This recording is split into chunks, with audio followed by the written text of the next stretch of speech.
Healing My Four Bodies 101, Week 2, Emotional Body, Lesson 2, Part 1.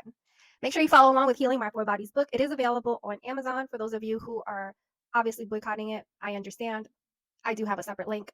I do have limited inventory, so make sure that you comment or send me a DM so that you can obtain a signed copy directly from me. So, before we get into emotional body, I want to first describe the difference between mental body and emotional body because next week we're focusing on mental, and I need you to understand the difference between the two. Emotional body, this week we're going to focus on your feelings, your emotions, emotion regulation, emotion validation.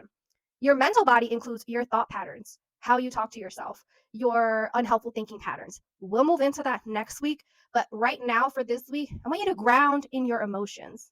So take a moment here, pause, take a deep breath in and a deep breath out, and just notice what emotion word pops up for you. How do you feel in your physical body, right? How do you feel physically? And then how do you feel emotionally?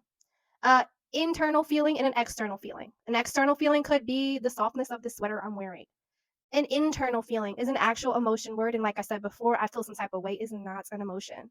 So I like to share a resource. If you go to feelingswheel.com, you'll be able to see a feelings wheel that I have often used with clients in the past who have struggled with identifying their emotions.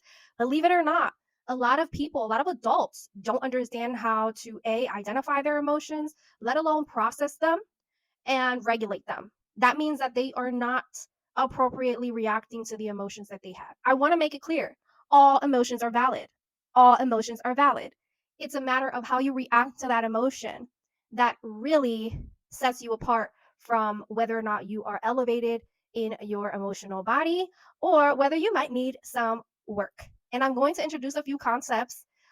In my previous career, I was once a psychotherapist and I used DBT skills or dialectical behavioral skills, where we often use concepts like mindfulness and emotion regulation and action urge to ride the wave of the urges that we have to react, right? We want to ride those waves. We don't want to actually react, right? We want to pause and we want to react in positive ways, ways that do not involve or will not give us any negative consequences as a result of our behavior. One of the quotes that I really love is that no one can make you feel inferior without your permission. And I really truly believe that we do have the power to check ourselves, right? When we learn and we ground and we practice mindfulness and these tools to help us to learn to regulate our emotions and react to them effectively in positive manners that one, don't injure anyone, two, don't hurt anyone emotionally or physically, right? I guess that's the same as one. And more importantly, that it's processed in a healthy way. So you're using helpful coping skills to process that emotion. A lot of us are quick to react. I like to say, for those of us who grew up in humbling beginnings, sometimes these things are not things that are taught to us growing up. We are taught to react first. And so it does take some time as you work through your emotional body and regulating your emotions and identifying them and finding ways to cope with them and release them. That's helpful.